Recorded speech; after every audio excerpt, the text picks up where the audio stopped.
Hello friends, welcome back to champions camp. Last class में हम लोग बैंकिंग कर रहे थे, आज उसी के आगे कंटिन्यू करेंगे। तो आज का पहला topic tools of monetary policy. यहाँ पे हम दोनों क्वांटिटेटिव और क्वालिटेटिव टूल्स को कवर करेंगे, तो उसको हम वन बाय वन यहाँ पे डिस्कस करेंगे। तो पहला यहाँ पे है बैंक रेट पॉलिसी। तो ये एक ऐसा रेट होता है जिसके द्वारा आरबीआई, जो भी सेंट्रल बैंक की ऑफ कंट्री है, वो जो है कमर्शियल बैंक को लॉन्ग टर्म के लिए लोन प्रोवाइड करती है।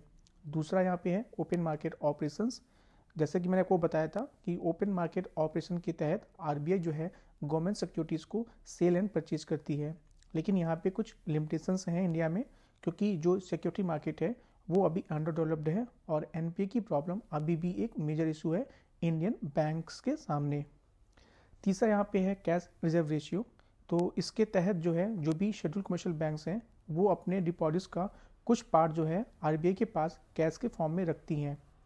चौथा यहाँ पे आता है स्टैट्यूटरी लिक्विडिटी रेशियो। इसमें जो है शेड्यूल कमर्शियल बैंक्स का अपने टोटल डिपॉजिट्स, जिसको हम एनडीटीएल बोलते हैं, उसका कुछ पार्ट अपने पास रखती हैं नॉन कैश फॉर्म में, लेकिन ये जो है लिक्विड एसेट्स होनी चाहिए। और मोस्टली जो है यहाँ पे schedule commercial banks government securities को रखती हैं। तो यहाँ पे एक की टर्म आया यहाँ पे एनडीटीएल। तो इसका मतलब होता है कि net demand and time liabilities. अगर हम उसको लेमैन की भाषा में बात करें तो इसका मतलब होता है कि टोटल डिपॉजिट्स ऑफ बैंक, और टेक्निकल फॉर्म में इसका मतलब होता है कि sum of demand and time liabilities including the other demand and time liabilities. तो यहाँ पे हम उसको वन बाय वन डिस्कस करेंगे। तो डिमांड लायबिलिटीज़ का मतलब होता है कि जो पेबल ऑन डिमांड हो, जैसे कि हमारा करेंट डिपॉजिट्स। और टाइम लायबिलिटीज़ का यहाँ पे मतलब होता है कि फिक्स डिपॉजिट, जिसके लिए जो यहाँ पे एक स्टिपुलेटेड टाइम पीरियड हो, जिसके पहले जो है आप मनी को विड्रॉ नहीं कर सकते हैं। जैसे कि टाइम डिपॉजिट्स में जो हमारा फिक्स डिपॉजिट होता है उसका एक टाइम पीरियड होता है कि आप वो एक साल के लिए डिपॉजिट किया गया है, उससे पहले जो है आप मनी को विड्रॉ नहीं कर सकते हो। या तीसरा यहाँ पे आता है कि other demand and time liabilities. उसमें इंक्लूड होता है कि जो भी आपको डिपॉजिट्स में इंटरेस्ट मिलते हैं या फिर जो सस्पेंस अकाउंट होते हैं, तो वो इंक्लूड होता है other demand and time liabilities में। नेक्स्ट हमारा आता है कि repo rate and reverse repo rate. तो ये जो है आप इसको न्यूज़पेपर में आप डेली बेसिस पे देखते होंगे, और ये आरबीआई के द्वारा मोस्ट फ्रिक्वेंटली यूज यहाँ पे टूल्स होता है। तो इसके अंदर जो है आरबीआई शेड्यूल कमर्शियल बैंक्स को लोन्स देती है शॉर्ट टर्म के लिए, और उसके बदले में जो है जो शेड्यूल कमर्शियल बैंक होती हैं अपने कोलेटरल को आरबीआई के पास रखती हैं। इसके अपोजिट जो है एक रिवर्स रेपो रेट होता है। उसमें जस्ट अपोजिट होता है कि उसमें जो है आरबीआई शेड्यूल कमर्शियल बैंक के बाद जो एक्सेस मनी होता है उसको एब्जॉर्ब करती है, और जो शेड्यूल कमर्शियल बैंक्स होती हैं वो जो है आरबीआई से गवर्नमेंट सिक्योरिटीज़ को परचेज करती हैं। तो आपको दोनों के बीच में कंफ्यूज नहीं होना है। रेपो रेट के केस में आरबीआई जो है शेड्यूल कमर्शियल बैंक्स को लोन देती है, और शेड्यूल कमर्शियल बैंक्स जो है अपने कोलेटरल को आरबीआई के पास रखती हैं। रिवर्स रेपो रेट में आरबीआई जो है शेड्यूल कमर्शियल बैंक के पास जो एक्सेस लिक्विडिटी है, एक्सेस मनी है, उसको एब्जॉर्ब करती है, और शेड्यूल कमर्शियल बैंक्स जो है आरबीआई से गवर्नमेंट सिक्योरिटीज़ को परचेज करती हैं। लेकिन यहाँ पे दोनों में एक डिफरेंस होता है, क्योंकि रेपो रेट जो है वो जनरली हायर होता है रिवर्स रेपो रेट से, और दोनों में लगभग जो है ऑलमोस्ट हमेशा जो है वो 1% का डिफरेंस होता है। अब यहाँ पे हम समझेंगे कि रेपो रेट या फिर रिवर्स रेपो रेट का जो है कैसे काम करता है। तो इसका जैसे कि यहाँ पे जो आरबीआई का यहाँ पे जो एक मेन रोल है वो है इन्फ्लेशन को कंट्रोल करना। तो जब भी इन्फ्लेशन यहाँ पे कम होता है और जब भी एग्रीगेट डिमांड मार्केट में कम होती है, तो वहाँ पे आरबीआई जो है रेपो रेट को कम कर देता है। तो जब आरबीआई जो है रेपो रेट को कम करेगा तो जो लोन ऑफ जो कॉस्ट होती है लोन की शेड्यूल कमर्शियल बैंक के लिए, वो भी कम हो जाएगी। तब जब उनको जो है शेड्यूल कमर्शियल बैंक्स को जो है वहाँ पे लोन कम रेट पे मिल रहा है, तो जो है कस्टमर से कम रेट ऑफ इंटरेस्ट चार्ज करेंगे। तो जो है कस्टमर जो है कम इंटरेस्ट रेट पे उसको लोन मिलेगा, तो वो ज़्यादा से ज़्यादा लोन लेगा। तो उससे इकोनॉमिक एक्टिविटीज़ बढ़ती हैं और मार्केट में मनी सप्लाई भी बढ़ती है। इसका अपोजिट जब जो है इन्फ्लेशन काफ़ी ज़्यादा हो, तो ऐसे केस में जो है आरबीआई जो है रेपो रेट को बढ़ा देती है, तो जिससे जो है कॉस्ट ऑफ जो लेंडिंग होती है तो वो बढ़ जाता है शेड्यूल कमर्शियल बैंक्स के लिए। और जब जो है कॉस्ट ऑफ जो उसका लोन है वो उनको बढ़ के मिलता है, तो वो जो है अपने कस्टमर से ज़्यादा रेट ऑफ इंटरेस्ट चार्ज करती हैं। तो उससे जो है कस्टमर जो होता है वो कम लोन वहाँ पे लेता है, तो उससे जो है मनी सप्लाई मार्केट में कम हो जाती है। नेक्स्ट टॉपिक यहाँ पे आता है लिक्विडिटी एडजस्टमेंट फैसिलिटी। इसके अंदर जो है जो भी शेड्यूल कमर्शियल बैंक्स हैं वो आरबीआई से बोरो करती हैं repo rate and reverse repo rate के अंदर। नेक्स्ट में यहाँ पे आता है मार्जिनल स्टैंडिंग फैसिलिटी। यहाँ ये भी एक तरह से ओवरनाइट लिक्विडिटी सपोर्ट के लिए होती है, शॉर्ट टर्म के लिए। डेली बेसिस पे यहाँ पे जो है आरबीआई जो है शेड्यूल कमर्शियल बैंक्स को यहाँ पे लोन देती है, फंड्स प्रोवाइड करती है।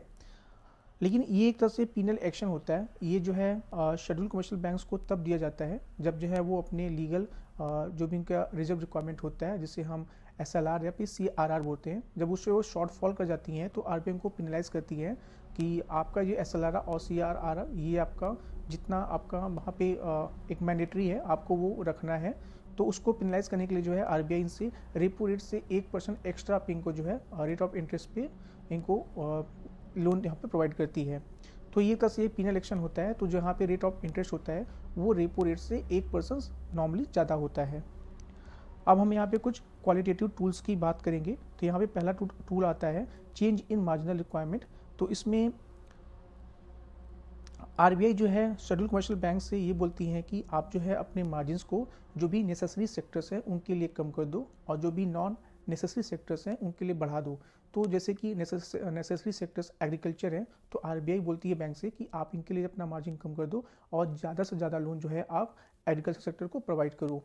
और उसी तरह से जैसे कुछ नॉन नेसेसरी सेक्टर्स हैं जैसे कि टोबैको या फिर जो है अल्कोहल इंडस्ट्री, तो उनको बोलता है कि आप अपना मार्जिन बढ़ा दें ताकि उनको जो है कम से कम लोन मिले। नेक्स्ट जो टूल आता है वो है रेगुलेशन ऑफ कंज्यूमर क्रेडिट। इसमें जो है आरबीआई शेड्यूल कमर्शियल बैंक्स को बोलती हैं कि एक वहाँ पे एक प्रोपोर्शन फिक्स कर देती है। जैसे कि आप एग्जांपल ले लो कि कोई भी वहाँ पे अगर होम लोन लेने आता है तो आरबीआई बोलता है कि आपका जो है डाउन पेमेंट 15% होगा। तो अगर होम लोन जो है वो 1 करोड़ का है तो आरबीआई बोलेगी कि आपको जो है 15 लाख रुपए आपको जो है डाउन पेमेंट देना पड़ेगा और 85 लाख आपका जो है लोन होगा। राशनिंग ऑफ क्रेडिट, इसमें अगेन जो है आरबीआई जो है जो सेक्टर्स को प्रमोट करना चाहती है जैसे कि एमएसएमई हो गया या फिर एग्रीकल्चर हो गया, उस पर बोलेगी कि आप उस पर जो है रेट ऑफ इंटरेस्ट कम कर दो। और जिस सेक्टर को जो है गवर्नमेंट और आरबीआई डिस्कस करना चाहती है जैसे कि थर्मल पावर प्लांट्स हो गए या फिर जो है टोबैको इंडस्ट्री हो गई, तो वहाँ पे बोलेगी आप अपना रेट ऑफ इंटरेस्ट बढ़ा दो। मोरल सुवेजन, ये यहाँ पे कोई ऐसा मतलब यहाँ पे स्ट्रिक्ट यहाँ पे एक्शन ऑफ कंप्लायंस नहीं होता है, बट यहाँ पे जो है मोरली यहाँ पे जो है आरबीआई परसुएट करती है बैंक्स को कि आप जो है इससे कि इन्फ्लेशन है तो इन्फ्लेशन वहाँ पे काफ़ी ज़्यादा है, तो उस समय आप जो है क्रेडिट ज़्यादा मत दो ताकि जो है इन्फ्लेशन को कंट्रोल किया जा सके। लास्ट में यहाँ पे आता है डायरेक्ट एक्शन। इसके अंदर जो है आरबीआई जो है बैंक्स को पनिश करती है और कुछ वहाँ पे सैंक्शंस इम्पोज करती हैं। उसका एक एग्जाम्पल यहाँ पे दिया हुआ है प्रॉम्प्ट करेक्टिव एक्शन फ्रेमवर्क। अगर हम कुछ यहाँ पे अदर टूल्स की बात करें तो एक हमारा यहाँ पे आता है कॉल मनी मार्केट में। इसमें ये यहाँ पे ओवरनाइट फैसिलिटी होती है कि जहाँ पे बैंक्स जो है अपने जो भी इनके लीगल रिजर्व रिक्वायरमेंट है उसको पूरा करने के लिए दूसरे बैंक से बोरो कर सकती हैं। तो ये जो है इंटर बैंक ट्रांजेक्शन्स होता है कि जो बैंक जिनके पास जो है एक्सेस लिक्विडिटी है वो जो है अपने फंड को ट्रांसफ़र कर सकती हैं उस बैंक से उस बैंक को जिनके पास जो है लिक्विडिटी क्रंच है। तो ये जो है लिक्विडिटी को मेंटेन करने के लिए जो एक मैकेनिज्म है और उसमें जो पार्टिसिपेंट्स होते हैं वो होते हैं शेड्यूल कमर्शियल बैंक्स। बट आपको यहाँ पे याद रखना है कि यहाँ पे रीजनल रूरल बैंक्स नहीं आती हैं, कोऑपरेटिव बैंक्स आती हैं, लेकिन लैंड डेवलपमेंट बैंक्स यहाँ पे इंक्लूड नहीं होती हैं। और जो यहाँ पे जो तीसरा यहाँ पे पार्टिसिपेंट्स हैं वो है प्राइमरी डीलर्स। तो यहाँ पे कॉल मनी मार्केट एक सिंपल से यहाँ पे ओवरनाइट फैसिलिटी है जिसके माध्यम से जो है जो बैंक जो लिक्विडिटी क्रंच फेस कर रही हैं वो जो है फंड को यहाँ पे उनको बारो कर सकती हैं उन बैंक से जिनके पास लिक्विडिटी सरप्लस है। उसी तरह से यहाँ पे एक नोटिस मनी मार्केट है, बल्कि यहाँ पे जो लोन प्रोवाइड किया जाता है वो 2 से 14 दिन के लिए प्रोवाइड किया जाता है। एक यहाँ पे नया टूल जो है 2022 में यहाँ पे इंट्रोड्यूस किया गया था कोविड-19 के टाइम पे। तो जो भी यहाँ पे बैंक शेड्यूल कमर्शियल बैंक के पास एक्सेस लिक्विडिटी थी उसको एब्जॉर्ब करने के लिए, लेकिन यहाँ पे कंडीशन ये होती है कि ये कोलेटरल फ्री भी हो सकता है। तो आपको यहाँ पे इसका एक जो मार्जिनल स्टैंडिंग फैसिलिटी है उससे ये अलग इसलिए है क्योंकि वहाँ पे कोलेटरल की रिक्वायरमेंट होती है, बट यहाँ पे जो है कोलेटरल की रिक्वायरमेंट नहीं होती है। तो आरबीआई जो है यहाँ पे बिना कोलेटरल के शेड्यूल कमर्शियल बैंक के पास जो एक्सेस लिक्विडिटी है उसको एब्जॉर्ब कर सकती है। बदले में जो है आरबीआई उन बैंक्स को इंटरेस्ट रेट देगी। जो नेक्स्ट टूल यहाँ पे है वो है मार्केट स्टेबलाइजेशन स्कीम्स। इसके अंदर भी जो है आरबीआई जो एक्सेस लिक्विडिटी है बैंक के पास उनको जो है एब्जॉर्ब करती है और ये करती है गवर्नमेंट बॉन्ड को इशू करके, सेल करके। आगे यहाँ जो क्वेश्चंस आएंगे, जो यहाँ पे हम टॉपिक करने जा रहे हैं, ये थोड़ा सा फैक्चुअल है, बट यहाँ से क्वेश्चन आने की पॉसिबिलिटी काफ़ी ज़्यादा है। तो जैसे कि क्वेश्चन आ सकता है कि आरबीआई किस एक्ट के थ्रू आया था, तो आपको यहाँ पे आरबीआई एक्ट 1934 याद रखना है। इसका फंक्शन होता है कि जो मॉनेटरी पॉलिसी की मार्केट में जो है मनी सप्लाई को कैसे कंट्रोल करना है, वो जो है आरबीआई का रोल होता है। इन्फ्लेशन को कंट्रोल करने के लिए, जैसे मैंने आपको बताया कि 2015 में सेंट्रल गवर्नमेंट और आरबीआई के बीच में एक एग्रीमेंट हुआ था, जहाँ पे ये डिसाइड किया गया था कि इन्फ्लेशन रेट जो है वो 4% होगा विथ टॉलरेंस बैंड ऑफ +-2। तो आरबीआई जो है, एक जो आरबीआई के गवर्नर हैं वो हेड करते हैं एक 6 मेंबर मॉनेटरी पॉलिसी कमेटी को, जो कि डिसाइड करते हैं बेंचमार्क इंटरेस्ट रेट। और आरबीआई जो है वो गवर्नमेंट्स का बैंकर काम की तरह काम करता है, और रेगुलेटर होता है फॉरेन एक्सचेंज का, regulator and supervisor of payment and settlement system, और साथ में जो है आरबीआई को जो है लेंडर ऑफ लास्ट रिसोर्ट भी कहा जाता है। सेंट्रल बोर्ड ऑफ डायरेक्टर्स की बात करें तो इसमें जो है एक गवर्नर होते हैं, और जो है मैक्स उसमें 4 डिप्टी गवर्नर्स हो सकते हैं। आपका जो टास्क यहाँ पे है कि आप जिसके जो आरबीआई के चारों डिप्टी गवर्नर्स के नाम याद कर लें। नॉन ऑफिशियल डायरेक्टर्स में यहाँ पे 10 नॉमिनेटेड मेंबर्स होते हैं वेरियस फील्ड से, और यहाँ पे 2 गवर्नमेंट ऑफिशियल्स होते हैं। एक क्वेश्चन यहाँ पे पूछा जा सकता है कि नेशनलाइजेशन ऑफ बैंक किस 5 प्लान में स्टार्ट हुआ था, तो आपको यहाँ पे पता होना चाहिए ईयर कि ये 1969 में हुआ था, जब 14 बैंक्स को यहाँ पे नेशनलाइज कर दिया गया था। उसी तरह से जो सेकेंड फेज में कुछ बैंक्स को नेशनलाइज किया गया था 1980 में। तो करंटली अभी तो है टोटल 12 पब्लिक सेक्टर बैंक्स हैं और 21 प्राइवेट सेक्टर बैंक्स हैं, 43 यहाँ पे जो है रीजनल रूरल बैंक्स हैं। एक और क्वेश्चन यहाँ पे पूछा जा सकता है कि रीजनल रूरल बैंक्स कब सेटअप हुए थे, तो ये हुआ था 2 अक्टूबर ऑफ 1975। अगर हम शेयर कैपिटल की बात करें तो यहाँ पे गवर्नमेंट ऑफ इंडिया का जो यहाँ पे शेयर है वो 50% है। जो स्पॉन्सरिंग नेशनलाइज बैंक्स हैं उनका शेयर यहाँ पे जो है 35% है, और स्टेट गवर्नमेंट का यहाँ पे केवल सिर्फ 15% शेयर है। यहाँ पे हम कुछ बैंकिंग सेक्टर एक्ट को कवर करेंगे, ये काफ़ी इंपॉर्टेंट है आपको। तो reserve bank of India act 1934 में आया था, बैंकिंग रेगुलेशन एक्ट 1949 में आया था, नेगोशिएबल इंस्ट्रूमेंट एक्ट 1881 में आया था, हालांकि ये इंपॉर्टेंट नहीं है ज़्यादा। Prevention of money laundering act 2002 में आया था, सरफासी एक्ट 2002 में आया था, इंसॉल्वेंसी एंड बैंक्रप्सी कोड 2016 में आया था, और फेमा 1999 आया था। आगे हम बात करेंगे कुछ यहाँ पे बैंकिंग सेक्टर से रिलेटेड कुछ यहाँ पे कमेटी को, और जो भी रिफॉर्म्स के यहाँ पे सजेस्ट किया गया था 1991 के बाद से। तो पहली यहाँ पे कमेटी है नरसिम्हम कमेटी, जो कि 1991 में अपॉइंट की गई थी। इनके जो कुछ रिकमेंडेशंस थे वो थे कि एक जो है 4 टियर यहाँ पे हायरार्की क्रिएट की जानी चाहिए, जिसमें जो है 3 से 4 यहाँ पे मेजर पब्लिक सेक्टर बैंक्स होने चाहिए टॉप पे, और जो है बॉटम लेवल पे कुछ जो यहाँ पे जो है रूरल डेवलपमेंट बैंक्स होने चाहिए, जो कि एग्रीकल्चर एक्टिविटीज़ को प्रमोट कर सके। और जैसे कि पहले जो है एसएलआर या फिर सीआरआर वो काफ़ी हाई हुआ करता था, और जो है बैंक को अपने टोटल डिपॉजिट्स का वो है मेजर पोर्शन जो को एज अ रिजर्व रखना पड़ता था। तो जो है इस कमेटी ने सजेस्ट किया था कि आप जो है एसएलआर को कम कर दो, और जैसे कि एक और ने रिकमेंडेशन दिया था कि जो है कैपिटल एडिक्वेसी रेशियो को आप बढ़ा दो। और कैपिटल एडिक्वेसी रेशियो का सिंपल सा मतलब होता है कि जो भी शेड्यूल कमर्शियल बैंक्स लोन्स को फॉरवर्ड करती हैं उसका वो कुछ प्रोपोर्शन जो है अपने पास रिजर्व के फॉर्म में रखती हैं, जिससे कि वो जो भी लोन वापस उसका ना आ पाए उसको वो कंपनसेट कर सके, ताकि जो है बैंक डिफ़ॉल्ट ना हो। और इन्होंने जो है एनपीए की प्रॉब्लम्स को टैकल करने के लिए जो है एक एसेट रिकंस्ट्रक्शन फंड बनाने की भी बात की थी। सेकेंड नरसिम्हम कमेटी जो है 1998 में अपॉइंट की गई थी, और जो इनका बेसिक जो रिकमेंडेशंस थे वो थे कि इन्होंने बताया था कि आप जो है जो बैंक्स हैं और उसको जो आप उसका मर्जर होना चाहिए, और पर इन्होंने सजेस्ट किया था कि जो भी स्ट्रॉन्ग बैंक हैं उनका जो है मर्जर वीक बैंक के साथ नहीं होना चाहिए। और इन्होंने जो है आरबीआई रिफॉर्म्स की बात की थी, गवर्नेंस जो बैंक की हैं उसके रिफॉर्म्स की बात की थी, साथ में जो है एनपीए की प्रॉब्लम्स को टैकल करने के लिए एसेट रिकंस्ट्रक्शन कंपनी बनाने की बात की थी। अगेन इन्होंने बोला था कि कैपिटल एडिक्वेसी रेशियो को बढ़ाया जाए, ताकि जो है बैंक डिफ़ॉल्ट की प्रॉब्लम ना फेस करें। उसके बाद जो है 2008 में जो है रघुराम राजन कमेटी अपॉइंट की गई थी, जिन्होंने बोला था कि किस तरह से जो है फाइनेंशियल इंक्लूजन को प्रमोट किया जाना चाहिए। 2011 में जो है finance sector legislative reforms committee, जिसको हेड किया था justice B N Srikrishna committee ने, तो इन्होंने सजेस्ट किया था कि कैसे जो है लीगल और रेगुलेटरी फ्रेमवर्क जो है फाइनेंशियल सेक्टर में उसको रिस्ट्रक्चर किया जा सकता है। 2014 में जो है पीजे नायक कमेटी बनाई गई थी, जिन्होंने बात की थी कि पब्लिक सेक्टर बैंक्स की गवर्नेंस को कैसे जो है एग्जामिन हम लोग को उसको इम्प्रूव किया जाए और कैसे जो है जो भी बोर्ड का रोल है उसको स्ट्रेंथन किया जाए। 2014 में जो है नचिकेत कमेटी अपॉइंट की गई थी। तो जब भी यहाँ पे स्मॉल फाइनेंस बैंक या फिर जो है पेमेंट बैंक की बात होती है तो आपको जो है नचिकेत मोर कमेटी जरूर याद रखना है। और खासकर जो है जैसे कि यूनिवर्सल इलेक्ट्रॉनिक बैंक अकाउंट हुआ, जिससे हमें वो बोलते हैं जनधन अकाउंट, उसका जो है पूरा श्रेय नचिकेत मोर कमेटी को जाता है। 2015 में जो है एक और कमेटी अपॉइंट की थी, RH खान। तो बस आपको इस कमेटी के नाम याद रखना है कि इस कमेटी किससे रिलेटेड है। जो क्वेश्चन यहाँ पे पॉसिबिलिटी यहाँ पे आने की है वो सिंपल से आपको कमेटी का नाम पूरा दे देगा और उसको पूछेगा किससे रिलेटेड है, तो उसको आपको टिक करना होगा बैंकिंग सेक्टर रिफॉर्म्स।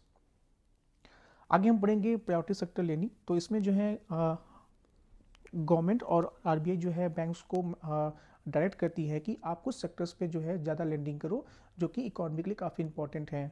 तो वो सेक्टर्स यहाँ पे इंक्लूड होते हैं agriculture, MSMEs, export credit, education, housing, social infrastructure, renewable energy.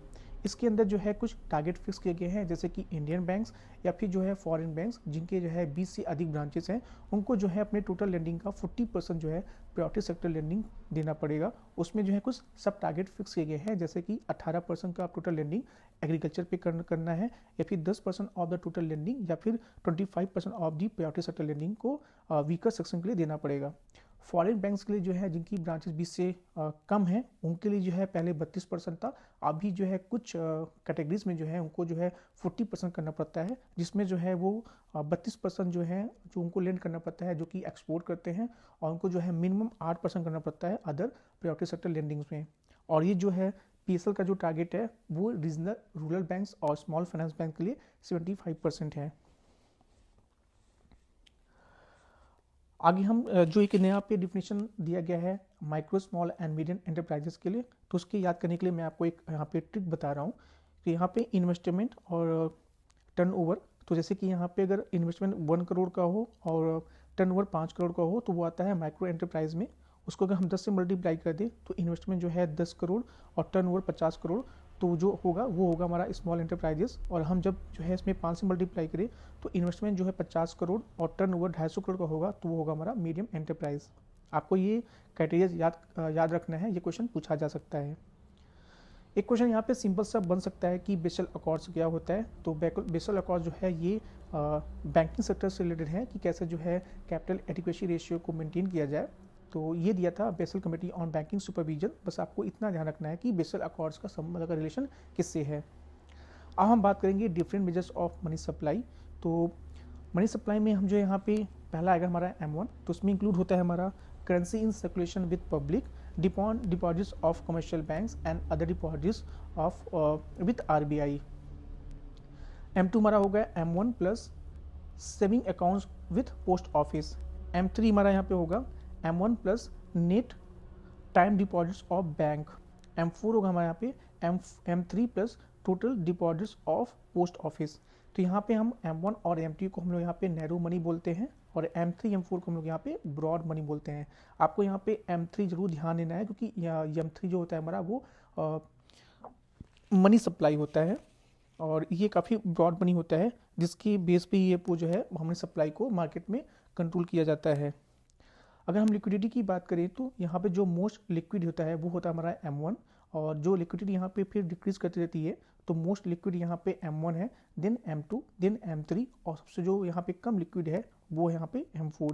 क्योंकि M4 में जो है यहाँ पे total deposits of post office आती हैं, साथ में यहाँ पे जो है नेट टाइम डिपॉजिट आता है, क्योंकि टाइम डिपॉजिट्स में वहाँ पे एक टाइम पीरियड होता है जिसके पहले जो है आप मनी को विड्रॉ नहीं कर सकते हो, तो इसलिए वहाँ पे उसकी लिक्विडिटी कम हो जाती है। इसी तरह से यहाँ पे जो है एक और यहाँ पे कंसेप्ट आता है मनी मल्टीप्लायर, तो जिसका सिंपल सा फॉर्मूला है M3/M0। तो यहाँ पे M0 को हमारा जो है वो हमारा मॉनेटरी बेस है। आते हैं हम लोग नेक्स्ट टॉपिक पे। तो यहाँ पे इन्फ्लेशन होता है हमारा general level of prices in an economy that is sustain over time. अब आगे डिस्कस करेंगे कि कौन से फैक्टर्स हैं जो कि इन्फ्लेशन को ड्राइव करते हैं। तो यहाँ पे दो टाइप के इन्फ्लेशन होते हैं, कॉस्ट पुश इन्फ्लेशन, जिसमें जो है प्रोडक्शन कॉस्ट होती है वो बढ़ जाती है, जैसे कि रॉ मटेरियल्स या फिर वेजेस, लेकिन जो उसकी डिमांड होती है गुड्स की वो अनचेंज रहती है, तो उसको हम लोग बोलते हैं cost push inflation. Demand pull inflation में जहाँ पे जो है कंज्यूमर की डिमांड बहुत ज़्यादा है और उस रेशियो में जो है सप्लाई हो नहीं पा रही है, तो वहाँ पे डिमांड पुल इन्फ्लेशन की कंडीशन आ जाती है। आगे हम डिस्कस करते हैं टाइप्स ऑफ इन्फ्लेशन की। तो जब इन्फ्लेशन जो है सिंगल डिजिट होता है तो उसको हम लोग बोलते हैं क्रीपिंग इन्फ्लेशन। जब इन्फ्लेशन जो है बहुत हाई होता है, डबल डिजिट या ट्रिपल डिजिट, जैसे कि जिम्बाब्वे में देखा गया है, जर्मनी में देखा गया था during the second world war, बहुत सारी यहाँ पे अफ्रीकन कंट्रीज में देखा गया है, तो उसको हम लोग बोलते हैं गैलपिंग इन्फ्लेशन। बॉटलनेक इन्फ्लेशन, जहाँ पे जो है सप्लाई ड्रास्टिकली जो है फॉल्स कर जाती है लेकिन उसका डिमांड कॉमन होता है। आप इसको जो है स्ट्रिक्ट से याद कर सकते हो कि जैसे कि दारू की जो डिमांड है वो बहुत ज़्यादा है, पर जो सप्लाई, जिस बॉटल में दारू है उसका जो सप्लाई है वो जो उसका ओपनिंग है काफ़ी नैरो है, तो वहाँ से सप्लाई बहुत लिमिटेड है बट उसकी डिमांड बहुत ज़्यादा है, तो आपको ये याद रहेगा। कोर इन्फ्लेशन, ये जो है मोस्टली जो है डेवलप्ड कंट्रीज में इसको जो है मेजर लिया जाता है एज अ मेजरमेंट, और अभी भी इंडिया भी इसको जो है अडॉप्ट कर लिया है। तो इसमें जो है फूड और जो फ्यूल आर्टिकल्स होते हैं जो काफ़ी वोलेटाइल होते हैं उसको यहाँ पे एक्सक्लूड किया जाता है। आगे आते हैं यहाँ पे डिस इन्फ्लेशन। यहाँ पे जो है हम लोग रेट, अभी भी इन्फ्लेशन है बट यहाँ पे जो रेट ऑफ इन्फ्लेशन था वो डिक्लाइन कर गया है, तो उसको हम लोग बोलते हैं डिस इन्फ्लेशन। स्टैगफ्लेशन, स्टैगफ्लेशन जो है बहुत ही एक इकॉनमी के लिए बहुत ही ये सरदर्दी वाला यहाँ पे सिचुएशन होता है, क्योंकि नॉर्मली जैसे कि फिलिप्स कर्व आगे हम पढ़ेंगे तो उन्होंने बोला था कि जब इन्फ्लेशन बढ़ता है तो अनएम्प्लॉयमेंट घट जाती है, पर स्टैगफ्लेशन एक बहुत ही यूनिक केस है क्योंकि यहाँ पे इन्फ्लेशन भी होता है लेकिन यहाँ पे जो ग्रोथ रेट होती है वो कम होती है और साथ में यहाँ पे हाई एम्प्लॉयमेंट की अनएम्प्लॉयमेंट की सिचुएशन होती है। तो यहाँ पे जो है मॉनेटरी पॉलिसी यहाँ पे इनफेक्टिव हो जाती है कि कैसे जो है इन्फ्लेशन या फिर जो है इकोनॉमिक जो स्लो इकोनॉमिक ग्रोथ है उस सिचुएशन से बाहर आया जाए। आगे हम पढ़ते हैं फिलिप्स कर्व। तो फिलिप्स कर्व जो है यहाँ पे एक रिलेशनशिप दिखाता है between the inflation and unemployment, और दोनों के बीच में जो है एक इन्वर्स रिलेशन होता है कि जब इन्फ्लेशन यहाँ पे ज़्यादा रहेगा तो अनएम्प्लॉयमेंट कम रहेगा, और जब इन्फ्लेशन कम रहेगा तो अनएम्प्लॉयमेंट, इन्फ्लेशन यहाँ पे जब ज़्यादा रहेगा तो अनएम्प्लॉयमेंट कम रहेगा, और जब यहाँ पे इन्फ्लेशन कम रहेगा तो अनएम्प्लॉयमेंट ज़्यादा रहेगा। अब आगे हम देखते हैं कि कैसे हम जो इन्फ्लेशन को मेज़र करते हैं। तो यहाँ पे जो है मोस्टली यहाँ पे दो यूज किए जाते हैं, WPI wholesale price index and consumer price index. तो यहाँ पे जो है WPI को रिलीज़ करता है office of economic affairs, ministry of commerce and industries, और इसका जो है बेस ईयर 2011-12 है। CPI all, CPI urban and rural को निकालता है CSO, ministry of statistics and programme implementation. CPI agriculture labour, CPI rural labour and CPI industrial worker को निकालता है labour bureau, ministry of labour and employment. Inflation targeting मैंने आपको पहले बता दिया था कि 2015 में जो है RBI और सेंट्रल गवर्नमेंट ने जो है एक एग्रीमेंट साइन किया था जिसमें जो है 4% इन्फ्लेशन टारगेट फिक्स किया गया था with tolerance band of 2 +-2। GDP deflator होता है कि GDP nominal GDP upon real GDP, उसको हम 100 से मल्टीप्लाई करते हैं तो वो GDP डिफ्लेटर आ जाता है। मॉनेटरी पॉलिसी कमेटी, इसको जो है RBI के गवर्नर हेड करते हैं। इसमें जो है टोटल 6 मेंबर होते हैं जिसमें से 3 RBI होते हैं और 3 गवर्नमेंट्स होते हैं। डिफ्लेशन और रिफ्लेशन, इसको हम जो है इस बिजनेस साइकिल से यहाँ पे हम लोग डिस्कस करते हैं। तो यहाँ पे जैसे कि पहले जब रेट ऑफ जो जनरल लेवल ऑफ प्राइस होता है वो बढ़ता है तो उसको हम बोलते हैं इन्फ्लेशन। जब इन्फ्लेशन जो है पीक पे पहुँच जाता है तो उसको हम बोलते हैं बूम। उसके बाद जब यहाँ पे रेट ऑफ इन्फ्लेशन डिक्लाइन होने लगता है तो उसको हम बोलते हैं डिसइन्फ्लेशन।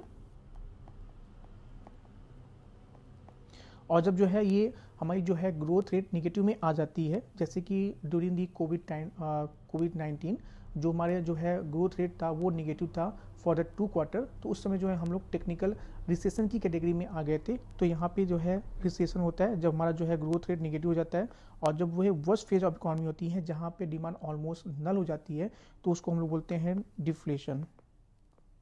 और ये जो है वर्स्ट फेज ऑफ इकॉनमी होता है।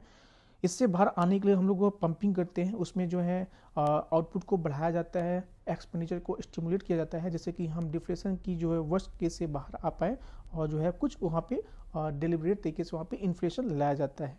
तो आपको ये जो है साइकिल याद रखना है कि पहले इन्फ्लेशन बढ़ता है, फिर हम बूम पे पहुंचते हैं, फिर वहाँ से जो है रेट ऑफ इन्फ्लेशन कुछ कम होता है तो वो होता है हमारा डिसइन्फ्लेशन। फिर जो है हम जब जीडीपी ग्रोथ रेट नेगेटिव में आती है तो वो आता है रिसेशन में आते हैं, और रिसेशन से जो है वर्स्ट फेज ऑफ इकोनॉमी पहुँचते हैं हम लोग डिफ्लेशन। फिर वहाँ से जब हम लोग जानबूझ के जो है वहाँ पे पंपिंग की जाती है आउटपुट को बढ़ा के, एक्सपेंडिचर को एस्टिमुलेट करके, तो उसको हम लोग बोलते हैं रिफ्लेशन।